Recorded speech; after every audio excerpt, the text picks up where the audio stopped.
Haji Muhammad Yusuf Kalla. Kepada Ayu Nabi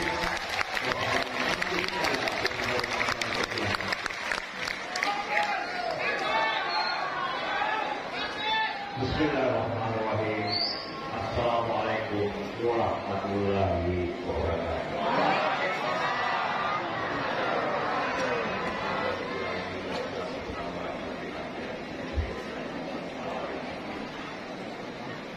Kita hormati dan juga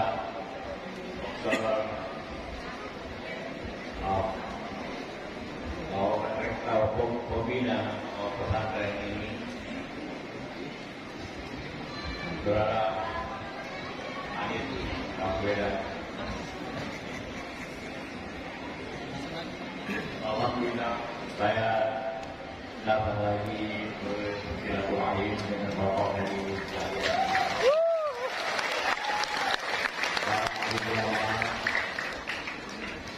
dengan berdoa bagi kewajiban kita semua selama selalu mencintai dan menghormati dan mendukung diri ini agar lebih banyak memberikan amal jariah mereka. Juga saya tidak berpanjang lebar kenal berulang berbicara panjang begini. Saya ingin menyampaikan satu hal yang bangsa maju atau tidak maju antara lain tergantung semangat warganya dengan kemampuan pemimpinnya. Pemimpinlah yang mampu sebagai umat Islam yang baik. Tentunya cara kepemimpinan itu sederhana. Siti, jujur, amanah, sabri,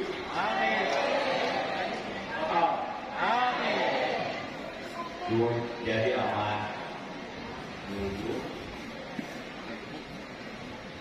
Yang memenuhi semua jalur siapa? Anis.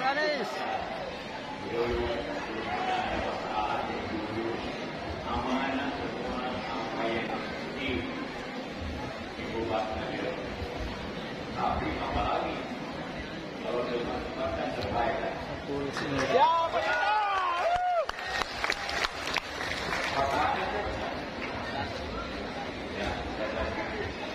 prinsip tidak bisa menyampaikan gagasannya, tidak bisa menyampaikan mana tidak. Tapi untuk ini saya menjamin bahwa umat itu tidak berhenti. Itu yang kita berdasarkan itu. Terima kasih.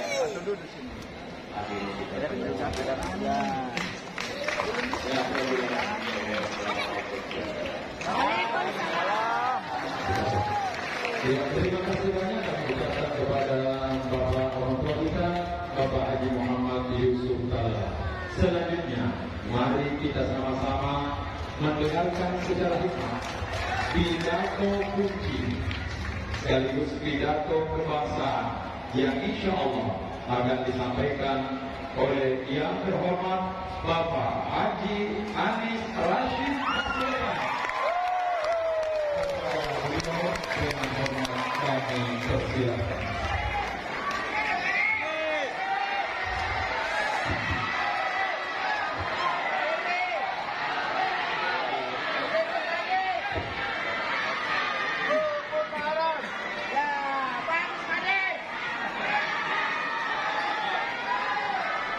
Kami mohon keterangannya supaya kita benar-benar mendengarkan pidato kebangsaan pada kesempatan kali ini dengan baik.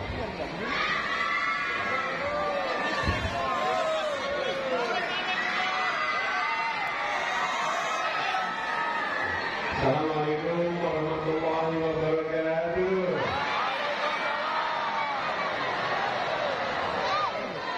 Alhamdulillah wa syukrulillah wa la hawla wa la quwwata illa billah.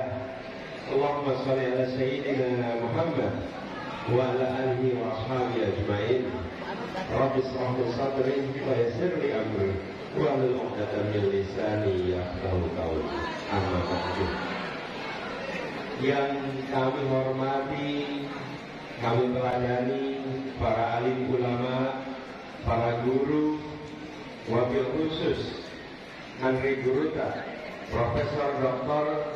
Farid Wajdi MA, pimpinan pondok pesantren Barakah Ustaz yang insya Allah beliau selalu diberikan kesehatan dan umurnya dan terus menjadi penjuru kegiatan dakwah di sini.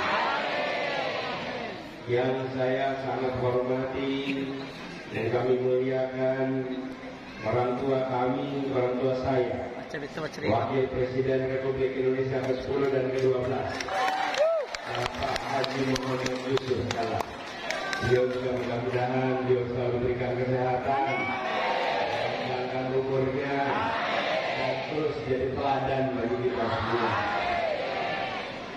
Seluruh jajaran pimpinan dan pengurus pondok pesantren DDI Mengkoso, dan juga kami hadir di sini dengan beberapa orang yang ternyata alumni dari DDI. Satu dari Jakarta, Bapak Hamid Alaluddin. Mana jadi Pak Hamid Alaluddin? Mantan Menteri di belakang. Kemudian Pak Sahar, mana Pak Sahar? Pak Sahar ini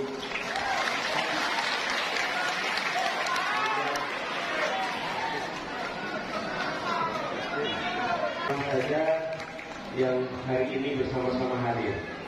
Sebelum mulai lebih jauh, songkornya pantas tidak ya?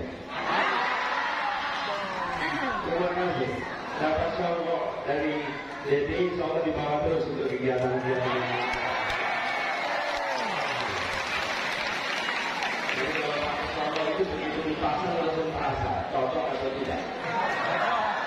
Saya yang pakai juga begitu, begitu terasa, cocok ini. Alhamdulillah. Menteri Guruta yang saya hormati, ketika beberapa waktu yang lalu saya mendapatkan kabar dari orang tua saya, Pak JK.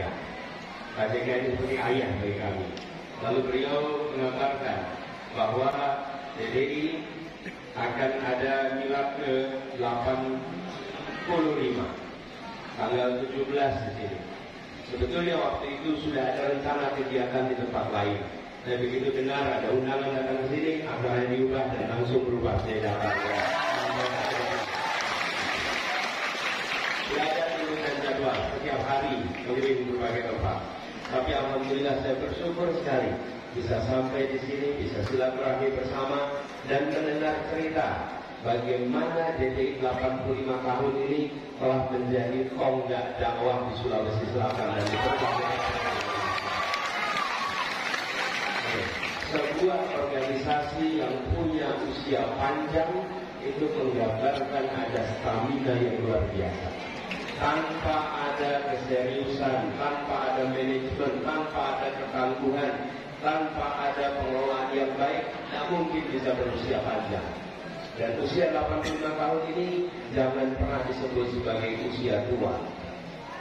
Jangan disebut usia tua.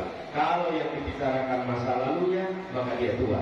Kalau yang dibicarakan masa depannya, maka dia masih muda. Masya Allah. Dia membicarakan masa depan. Dengan membicarakan masa depan, maka dia akan terus muda dan masih punya usia yang panjang untuk menjadi pilar dakwah. Selamat untuk Menteri Guruta dan insya Allah pada semuanya saja keluarga besar DDI khususnya di pondok pesantren di Mangkoso ini. Nah, kami juga melihat di sini, ini banyak santri di sini ya. Mana coba santrinya pegang tangan coba santri. Ini santri-santri semua ya. Yang di sini mantan santri. Alumni. Yang alumni coba pegang tangannya alumni.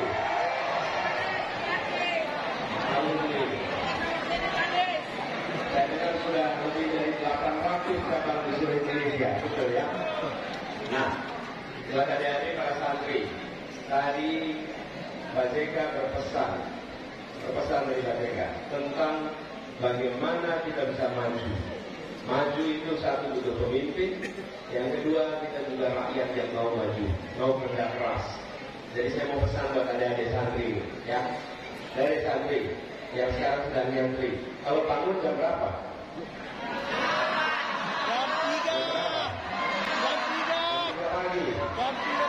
Sudah bangun pagi jam 3 lalu apa?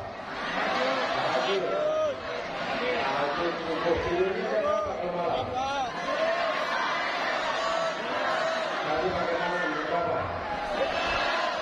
Jam 11. Tidur jam 11, bangun jam 3. Itu setiap hari. Tapi atau enggak? Itu jawaban asli atau pencitraan? Capek apa enggak? Capek. Bangun jam 3, tidur jam 11. Jadi tidurnya cuma berapa jam? 4 jam tiap hari. Jadi, dengarkan. Di luar sana ada contoh, misalnya contoh. Ada namanya batu bara dan ada namanya permata. Di tempat yang ada tambang permata, biasanya ada tambang batu bara. Tapi di tempat yang ada tambang batu bara, belum tentu ada. Nah, ini materialnya sama, asal usulnya sama, bahan bakunya sama. Tapi permata kalau dijual hitungannya gram karat, betul? Kalau batu bara dijual hitungannya ton. Tidak ada yang jual batu bara gram. Tidak ada. Dan juga tidak ada yang beli permata ton. Coba ibu-ibu datang ke toko permata. Saya mau beli permata sekian karat 1 ton. Gram, yang ini ton. Kenapa sampai beda sekali harganya dan ukurannya? Yang tidak mengalami tekanan suhu tinggi, tekanan tinggi waktu lama, dia jadi batu bara. Sama-sama dari dalam bumi. Yang kena suhu tinggi, yang kena tekanan tinggi, dia jadi permata. Yang tidak kena tekanan, dia jadi bara. Yang tidak digembleng, dia jadi batu bara. Tapi yang kena tekanan, digembleng semuanya jadi permata. Yang ada dari bangun jam 3 pagi, tidur jam 11 malam, sepanjang hari belajar. Anda sedang digembleng jadi permata. Jadi, adik-adik semua para santri, kalau lagi menjalani belajar yang berat, belajar yang menantang, ingat, lagi digembleng jadi permata. Kalau boleh pilih, mau jadi permata atau batu bara? Kalau mau jadi permata jangan mengalah, jangan kalah sama gemblengan, sama tekanan, sama pekerjaan, sama tugas. Kerjakan itu semua, insya Allah nanti akan menjadi santri-santri yang bertambah. Juga kita semua ingin Indonesia lebih maju, betul tidak? Ingin lebih adil, betul tidak? Ini kesempatan, bulan depan kita mau menentukan bulan depan. Apakah kita mau seperti ini terus atau mau perubahan? Mau seperti ini atau perubahan? Kalau perubahan nomornya berapa?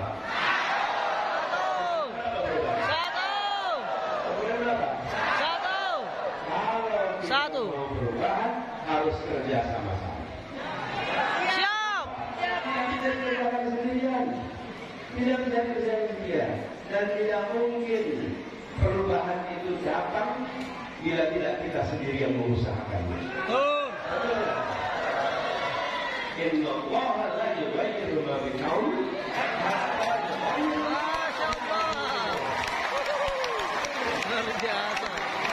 Luar biasa. akan mengubah nasib kita kalau kita sendiri tidak mengikhtiarkan perubahan nasib, betul tidak? Jadi sekarang kita sama-sama ikhtiarkan Indonesia yang lebih adil, Indonesia yang lebih makmur, Indonesia yang dirasakan keadilan oleh semua.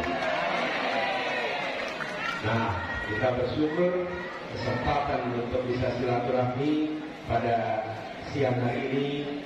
Sampai guru yang kita hormati, terima kasih atas kesempatannya. Mari kita sama-sama berjuang. Yang di dunia pendidikan, yang jadi santri, belajar sampai tuntas. Yang jadi ustazah di sini, jadilah ustaz dan ustazah yang dikenal baik oleh murid-muridnya, yang dikenal baik oleh santrinya. Jadi ustaz dan ustazah yang pembelajar, yang terus mau belajar. Karena dengan guru-gurunya yang belajar, anak-anaknya akan terus jadi pembelajar. Mana yang belajar di sini? Mana yang ustaz di sini? Mana guru-gurunya? Oh, di belakang sana. Guru-gurunya mana guru-gurunya? Bisa masuk sih. Aja fase. Oh, iya. Ini juga guru-gurunya. Jadi, ya santrinya, ya ustadznya, ustazahnya, semuanya harus punya sifat pembelajar. Ini salah satu yang saya pelajari dari Pak JK. Pak JK itu sampai sekarang baca terus. Di pesawat baca, di perjalanan baca. Kalau pergi ke luar negeri, berhentinya di airport, saya toko buku. Pulang nanti bawa buku, baca. Kalau dihitung tahun, usia beliau saat ini 82 tahun. 82 tahun. Insya Allah boleh sama terus. Tapi satu hal, tidak pernah berhenti belajar sehingga yang muda-muda bisa kalah pengetahuan terbaru. Karena mengikuti perkembangan terus. Jadi yang berada di sini jangan kalah untuk belajar. Baca. Dan ini alat ini yang semua dimiliki. Punya HP kan? Punya sosmed kan? Adik-adik boleh punya HP dari pondok. Tapi boleh punya komputer kan? Ada komputer. Jadi ini saya pesan nih. Alat canggih ini jangan cuma dipakai untuk berteman dengan teman masa lalu. Teman SD, teman SMP, teman SMA, teman kuliah, itu namanya teman masa lalu. Betul tidak? Nah, kalau buat yang sudah tua-tua, ada apa-apa lah itu teman masa lalu. Tapi buat yang muda-muda, Anda berteman dengan pusat-pusat penelitian Islam termaju di dunia. Anda berteman dengan ulama-ulama paling terbesar di dunia. Anda berteman dengan guru-guru yang dihormati di seluruh dunia. Anda berteman dengan masa depan, bukan berteman dengan masa lalu. Jadi alat itu dipakai untuk membangun masa depan, bukan sebagai perawat masa itu. Anak muda belum punya pengalaman, karena itu dia tidak menawarkan masa lalu. Anak muda punya masa depan, dia menawarkan masa depan. Jadi, ayo sekalian, yang saya hormati, kemudian juga yang saya hormati dari Guruta, saya ingin sampaikan terima kasih. Rasa syukur alhamdulillah bisa bersilaturahmi bersama, walaupun singkat kali ini. Insya Allah suatu saat kembali lagi yang lebih tenang. Nantinya bisa sama-sama kita insya Allah ketemu lagi. Indonesia sudah mengalami perubahan, Indonesia sudah lebih baru, dan insya Allah nantinya kita akan merasakan keadilan yang sesungguhnya. Terima kasih atas kesempatannya. Izinkan kita sama-sama akhiri dengan baca salawat akhir.